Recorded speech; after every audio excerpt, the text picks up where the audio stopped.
حضرت ابو عبد الرحمن فیری صحابی ہیں، وہ غزوہ حنین کا واقعہ بیان کرتے ہوئے کہتے ہیں کہ شہدت مع رسول اللہ صلی اللہ تعالیٰ علیہ وسلم حنینا، فرمایا کہ ہزاروں کے لشکر میں میں بھی حضور کی غلامی میں حنین والے دن حضور کے ساتھ تھا۔ فسرنا فی یوم قائز شدید الحر، فرمایا جس دن ہم رسول اللہ کی غلامی میں چل رہے تھے وہ بڑا گرم دن تھا۔ فی یوم قائز شدید الحر، دن بھی گرم تھا اور نہ پوچھو کہ گرمی کتنی تھی۔ حضور کے ساتھ ہم چل رہے تھے اور نزلنا تحت ظل شجرۃ، پھر ایک جگہ رسول اللہ رکے تو صحابہ درختوں کے نیچے چلے گئے آرام کرنے کے لیے، تو میں بھی ایک درخت کے نیچے چلا گیا۔ فلما زالت الشمس، فرماتے ہیں جب سورج ڈھل گیا، یعنی حضور سورج ڈھلنے سے پہلے مسلسل چلتے رہے گرمی میں۔ صحابہ پر لاکھوں سلام ہو، انہوں نے پھر چیزیں بھی پوری بیان کی تاکہ بعد میں آنے والے اگر مگر سے کہیں دین سے بیزار نہ ہو جائیں اور تھوڑی سی تکلیف دیکھ کر کہیں دین کو چھوڑ نہ دیں۔ فرمایا کہ جب سورج ڈل گیا تو فلبست لحمتی ورکبت فرسی، میں نے ہتھیار پہنے اور اپنے گھوڑے پر سوار ہوا۔ فاتحت رسول اللہ، حضور جہاں جلوہ گر تھے میں وہاں آیا۔ وہو فی فسطاطہ، حضور خیمے کے اندر جلوہ گر تھے۔ آپ سوچ سکتے ہیں خیمے میں کتنی گرمی، اور حضور وہاں تشریف فرما تھے۔ فقلت السلام علیکہ ورحمۃ اللہ وبرکاتہ یا رسول اللہ، کہتے ہیں میں نے سلام پیش کیا تو میں نے کہا قد حان الرواح، حضور کوچ کرنے کا وقت آ گیا ہے، بس ہم نے یہاں اتنی دیر ہی ٹھہرنا تھا، اب تو جس طرح آپ نے فرمایا تھا اب یہاں سے چلنا ہے۔ فقال اجل، نام، حضور نے فرمایا ٹھیک ہے۔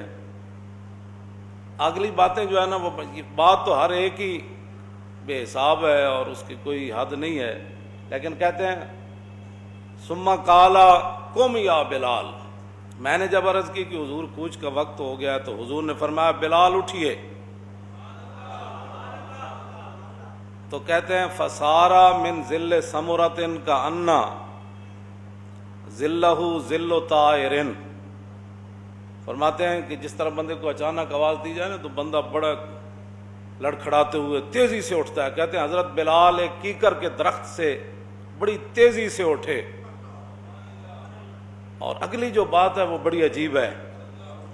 حضرت ابو عبد الرحمن فیری کہتے ہیں کہ میں بتاؤں کہ بلال جس کیکر کے نیچے سوئے ہوئے تھے اس کا سایہ کتنا تھا؟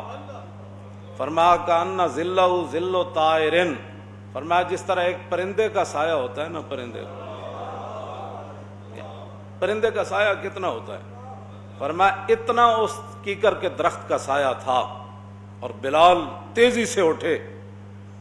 اور یہاں تو کسی کو روٹی ایک دن نہ ملے یا کہیں دین کے لیے کوئی تھوڑی سی مشکل آ جائے تو کہیں جی یہ کی ہے جی، او جی میرے خلاف تو پرچہ ہو گیا، وہ میرا تو پتر اندر چلا گیا، او جی میں تو مولانا صاحب بچنا ہی کوئی نہیں، سارے کوئی ادھر نسی جا رہا کوئی ادھر نسی جا رہا۔ آگے بات کیا کی حضرت بلال نے؟ تیزی سے اٹھے اور کہا فقالا لبیک وسعدیک وانا فداؤک، اے نہیں کیا حضور مر گئے، آج تک گرمی جو حضور حد ہو گئی، آج تک حضور انج ہو گیا، حضور آج تک جل گیا، جتھے ستا رہا اتھے تو حضور سایہ ہی کوئی نہیں سی۔ اے ویکھو بلال نا تیزی سے اٹھے اور آ کر بارگاہ قدس میں جب کھڑے ہوئے تو کہا لبیک وسعدیک وانا فداؤک، حضور غلام خوشی خوشی حاضر ہے اور قربان ہونے کے لیے حاضر ہے، فرمائیے کیا حکم ہے؟ بس اتنی بات ہے، اس سے بڑی کوئی بات نہیں ہے۔ جو اپنی مسجدیں نہ بچا سکے، صدیوں بعد تھا اور 22 کروڑ اندر داخل ہو گئے. اور میں نے کہا تم نے حضور کے ساتھ سخت گرمی میں چلنا تھا اور اتنے سارے سائے کے نیچے سخت گرمی میں تم نے لیٹنا تھا, اور جب حضور آواز دیں تو چھلانگ لگا کر کھڑے ہو جائیں, حضور میں حاضر. تم نے کرنے تھے ایسے کام جو اپنی مسجدوں کی صفیں نہ بچا سکے, جو اپنی مسجدوں کی صفیں نہ بچا سکے. یہ اس طرح کی جو نماز یہ پڑھوانا چاہتے ہیں نا, اس طرح کی نماز کو دیکھ کر انہوں نے چونکہ تاریخ پڑھی ہوئی ہے, تو حضرت رومی جب سفیر آیا نا تو حضرت عمر کے دور میں اور نماز کا ٹائم ہو گیا, تو حضرت عمر نے فرمایا باہر کھڑا ہو دیکھ ہم اللہ کے سامنے کیسے سر بسجود ہوتے ہیں.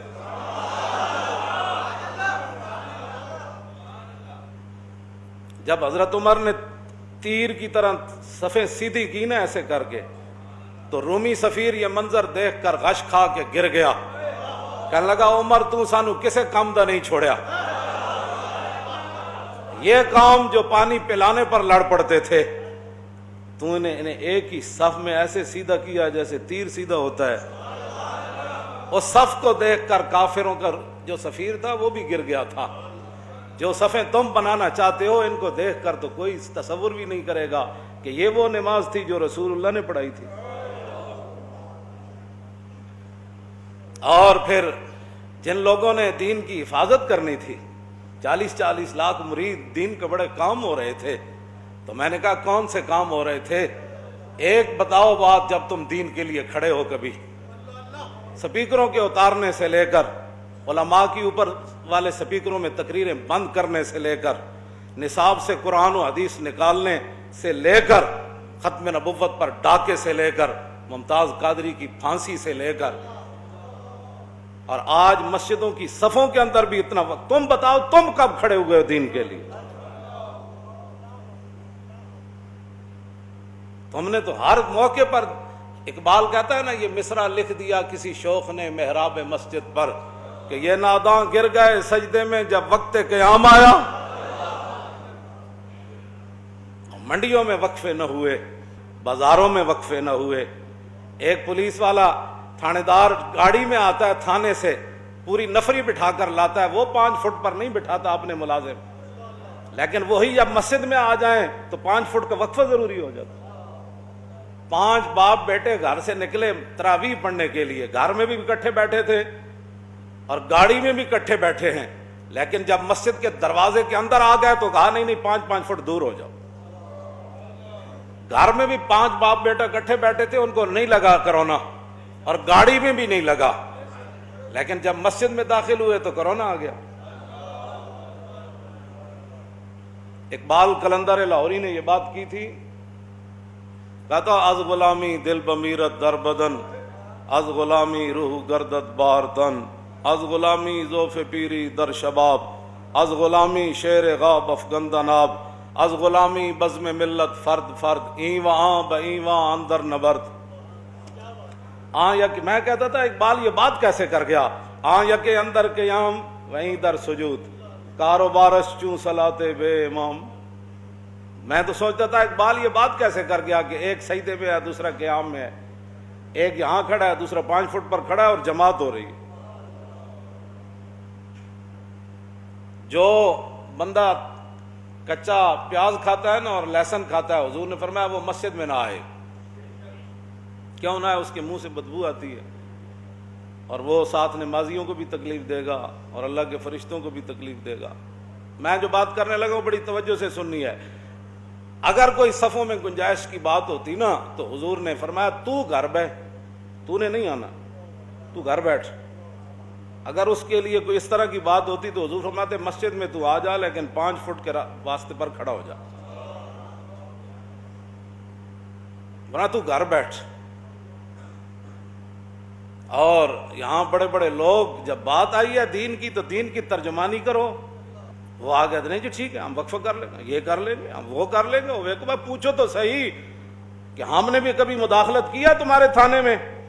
ہمیں نہیں پتا کیا ہوتا ہے, اوپر سے لے کر نیچے تک ملک میں کیا ہو رہا ہے سب کو پتا ہے, لیکن ہم اتنے ہی مکلف ہیں جتنی بات کر رہے ہیں. اور تم مسجدوں کو پڑھ گئے، پورا جناب میڈیا مسجدوں کو پڑھ گیا، لبرل پڑھ گئے، حکومت پڑھ گئی، سب جو مسجدوں کو پڑھ گئے۔ جب مسجدوں میں کرونا آنا تھا، مسجدوں میں کرونے کی بات نہیں ہے، یہ مسجدوں میں کرونے کی بات نہیں ہے، یہ دین کے خلاف سازش ہے۔ جو ہمارے آقا و مولا کو ظاہری حیات میں دکھ دینے سے باز نہ آئے، حضور نے ان کو امن دیا، مدینے میں ان قبیلوں کو امن نہیں دیا، فرمایا رہو، لیکن وہ رسول اللہ کے سامنے، خلق عظیم کے مالک کے سامنے، محبوب رحمت للعالمین کے سامنے حضور کے خلاف کون سی سازش تھی جو انہوں نے مدینے میں نہیں کی؟ حضور نے پھر تینوں کو نکال دیا، ایک کو تو ذبح کروا دیا قبیلے کو۔ تو کیا یہ یہودی اور یہ نصرانی حضور کے سامنے دین کے اتنے بڑے دشمن ہیں، تو صدیوں کے بعد تو دین دے سجڑ بڑھ گئے۔